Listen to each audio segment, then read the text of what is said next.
idea that an ab workout, or someone that says 20-minute ab workout to target belly fat, rubbish. That is absolutely untrue.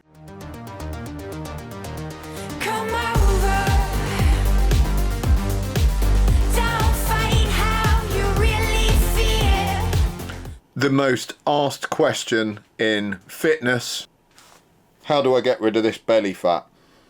Everyone wants to know, how can you eradicate it? I'm going to talk a bit today about midsection fat, how to target it, if it can be targeted, and the best ways to get lean around the midsection, why we get midsection fat in the first place, what makes it so difficult to get rid of, why people are talking about it all the time. Okay, so let's start there. What is midsection fat? So generally speaking, people complain about very stubborn fat that they have around their midsection, so around this stomach area and then lower towards their abdominal area, around the bottom and hips, etc. And that is obviously where you would have abdominal muscles. So one of the big things that people want, especially guys, they want to have visible abs. That's considered a bit of a thing, and obviously midsection fat prevents you from having visible abs. It's also a case that a lot of people build up noticeably more fat in the midsection, and they might have kind of skinnier arms and skinnier legs, but they have this big pot belly or fat at the back, they call that sort of back fat, and they just wonder why that is, why that's happening. So what do we know about midsection fat, and why does it tend to accumulate there? There's quite a lot of material out there that gives us some pointers as to why we probably have more fat around our midsections. So studies have shown quite consistently that there's certain things that we eat that trigger fat storage around the midsection specifically, and those tend to be refined grains. So all your breakfast cereals, your white bread, your cakes, biscuits, anything you can think of with grains in it that have been heavily processed, they're gonna give you this midsection fat. And then also your sugary foods, high sugar foods, so your things like sweets, chocolate, cakes, biscuits, anything with refined sugars in, and that pretty much covers most of the the junk food elements that we're thinking about. So people that are eating pizzas and stuff like that, they're going to have plenty of refined grains in them. They're also going to have sugar in them. They're also going to have high salt in them and fat, and the whole gamut of stuff that is not going to be helpful. Now, why do those specific food groups tend to lead to midsection fat storage? Well, there's still a lot of study going on in that area, so no one knows 100% why. There isn't any sort of specific studies that answer that question exactly and say it's exactly because of this one factor. It's probably because of multiple factors.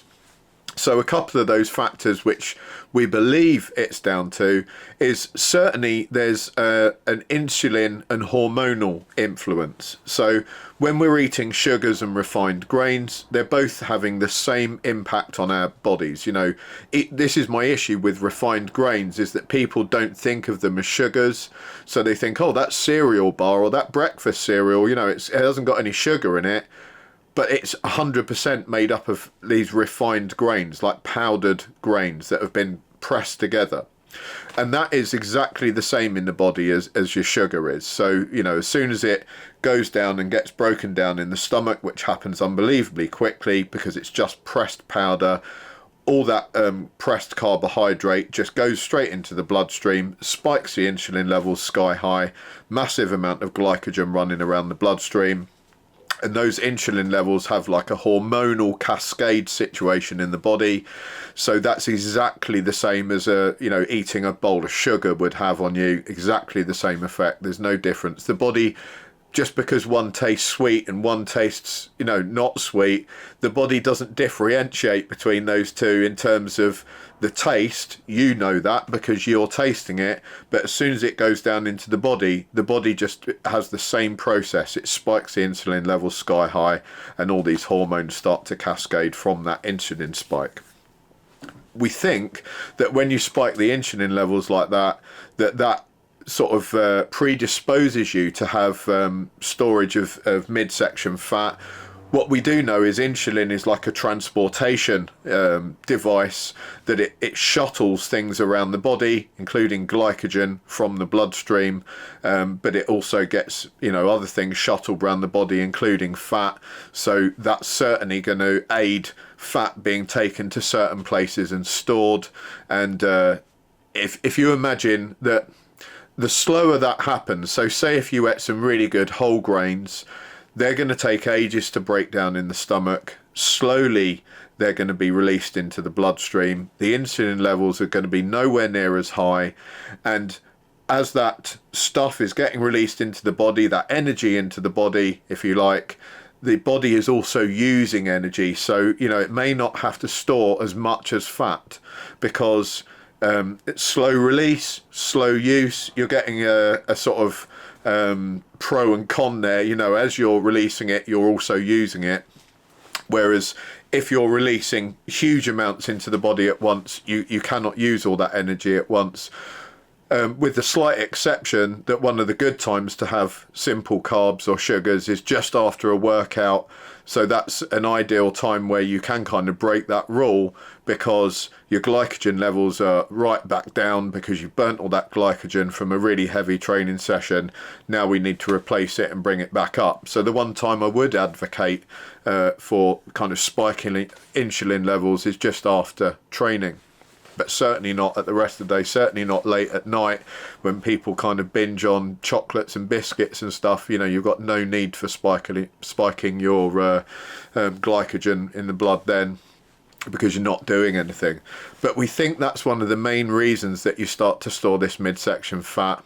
And midsection fat, it's kind of a vicious cycle, because that midsection fat also produces a hormonal cascade itself. So fat cells aren't just these kind of cells that sit around being fat and doing nothing else. They are actually influencing hormone output.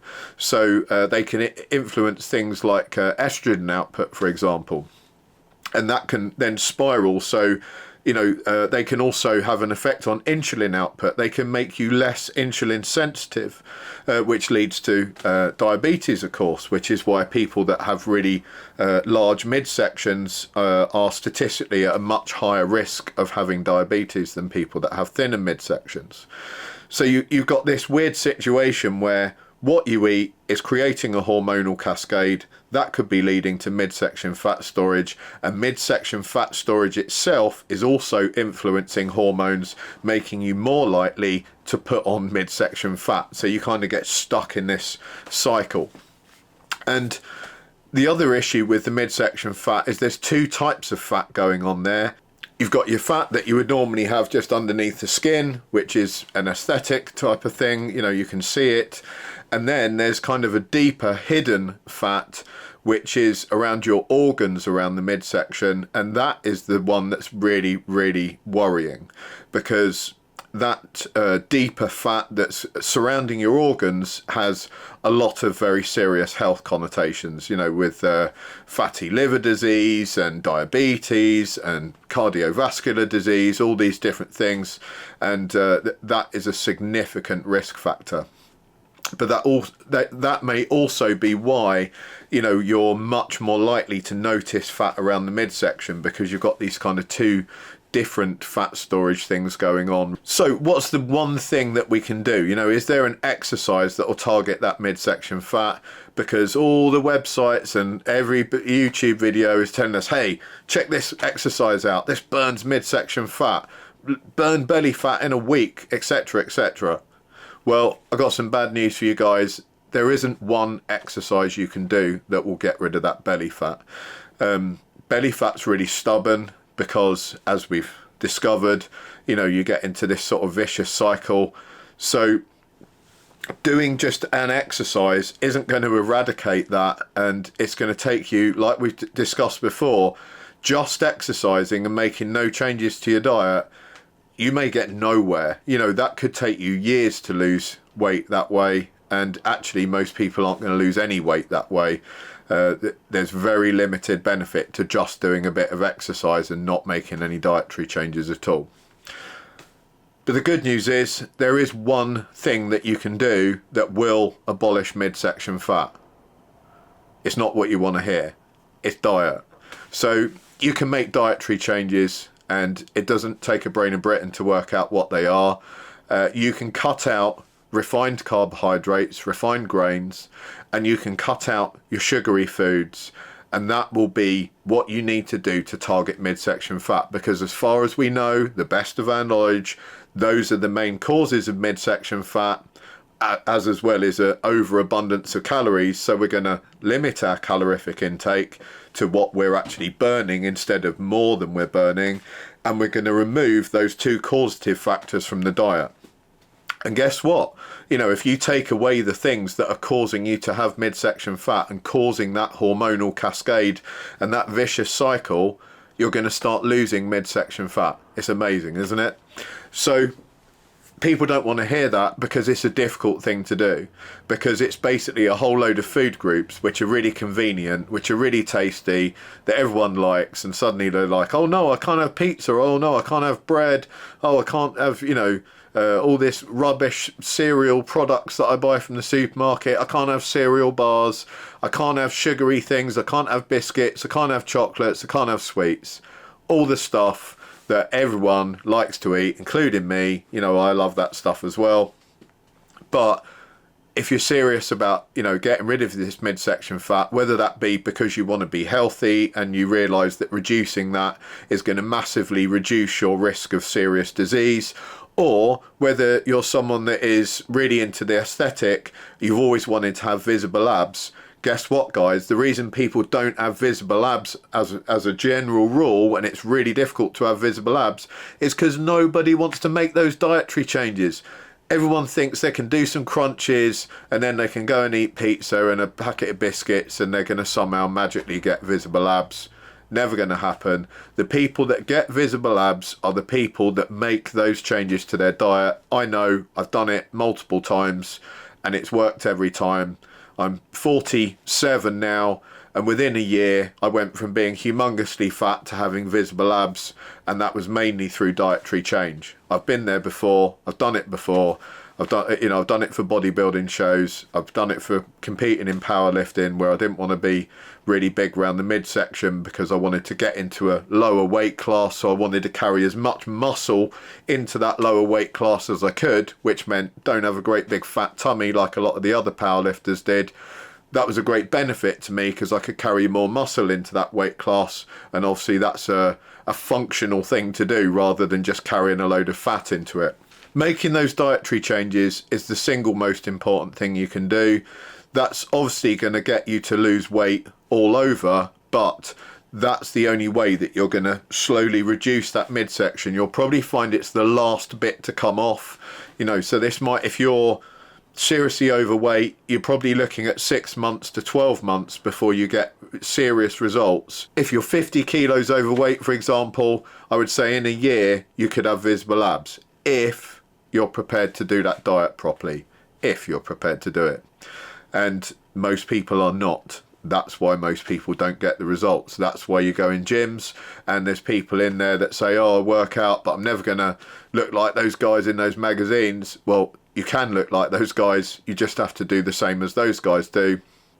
And believe me, all the people that are professionals that get into good shape, that's how they do it. You know, there's not... that they may or may not take other substances, but the root thing that they're doing is diet and manipulation of their diet. That's the big secret, the professional secret that people talk about. You know, that's what bodybuilders are doing. That's what these movie stars and people like that are doing when they go from like a bit out of shape to really in good shape. And you look at like fighters that get ready for a serious fight.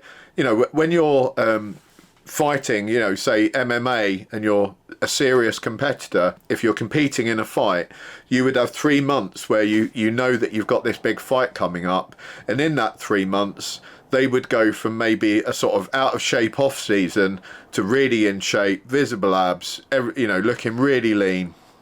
And they do that mainly through diet, and of course they're exercising as well. And exercising shouldn't be you know, ignored. I'm not suggesting that exercise is no use whatsoever, because exercise burns calories, it keeps you fit, it builds muscle, so building muscle tissue helps with burning fat, because obviously your metabolic rate goes up, and also exercising helps to boost testosterone levels, which is going to help build muscle. So you've got that other cycle going on then, you know, more testosterone, more muscle, more fat burning, etc, etc. So it's definitely a good thing to do, but you're not going to achieve the results you want just by doing exercise, and you're definitely not going to achieve the results you want by just doing one exercise. There is no one exercise.